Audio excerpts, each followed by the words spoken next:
Salut Jonathan. Salut Tanguy. D'où vient cette passion? Alors d'où vient cette passion? C'est venu complètement par hasard, un jour en rentrant dans un bar strasbourgeois d'ailleurs. Jonathan était pâtissier.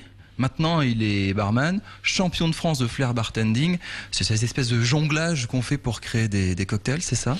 C'est ça en fait, c'est l'art de préparer les cocktails tout en jonglant avec le matériel de bar, que ce soit des verres, des shakers, des bouteilles, des cuillères. On utilise vraiment tout le matériel possible. Est-ce que c'est juste joli à voir ou ça a vraiment une utilité pour la qualité finale du cocktail?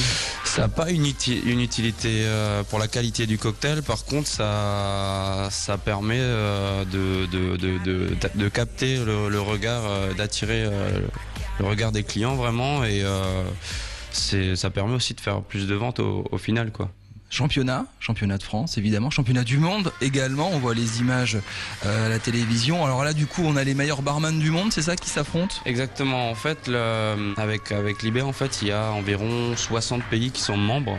Et chaque pays envoie un candidat, le champion de son pays. Et voilà, là on avait 58 participants en flair cette année à Varsovie. Ton résultat?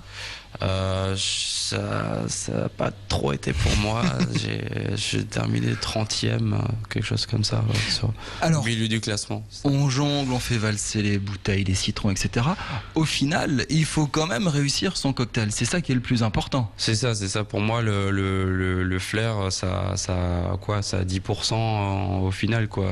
Parce que le client. Parce que si c'est dégueulaise, ça sert à rien. Voilà, quoi.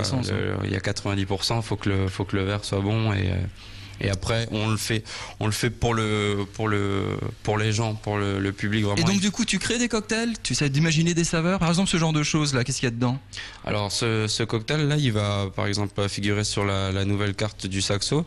Donc il y a de la vodka, de la liqueur de vanille, de la liqueur de passion, de la purée de fruits de la passion frais, un tout petit peu de sucre pour balancer le côté un peu acide et agressif de la passion, et voilà. Ça s'appelle le Porn Star Martini par exemple. Presque un homme de cirque. On peut dire ça.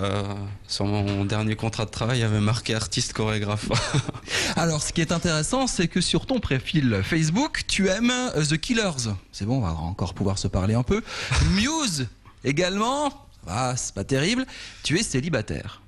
Ce genre de choses, est-ce que ça aide? En me basant sur une étude sociologique cinématographique de 1988 de Roger Donaldson, cocktail, avec non. Tom Cruise, cocktail, voilà, le cliché absolu.